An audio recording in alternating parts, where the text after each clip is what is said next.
ప్రార్థన చేద్దాం. సర్వశక్తి గల దేవ, నమ్మదగిన సహాయకుడు, కరుణించండి, కటాక్షించండి.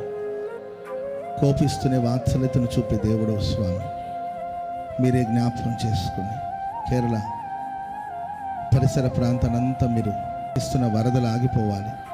ప్రజలందరూ కోలుకునేటట్లు సహాయించండి. పరిస్థితులన్నిటిని అనుకూలపరచండి. దేవా, నిన్ను నమ్ముకున్న ప్రజలు, నిన్ను ఆశ్రయించిన ప్రజలు స్వామి, కరుణతో కృపతో దర్శించమని వేడుకుంటున్నాం. పరిస్థితులన్నిటిని అనుకూలపరచండి. కుటుంబాలను పోగొట్టుకుని, ఆస్తిని పోగొట్టుకుని నడి రోడ్డున నిలబడిన వాళ్ళని కృపతో జ్ఞాపకం చేసుకుని, ఆశ్రయదుర్గమా మీ సహాయాన్ని అందించండి, ఆశీర్వదించండి, పరిస్థితులను అనుకూలపరచండి. పూర్వపు మహిమను మరలా దయచేయమని వేడుకుంటున్నాం స్వామి. నీ చేతులు సమర్పిస్తున్నాం. యేసు నామమున ప్రార్థన చేసి అడిగి వేడుకుంటున్నాం తండ్రి. ఆమేన్.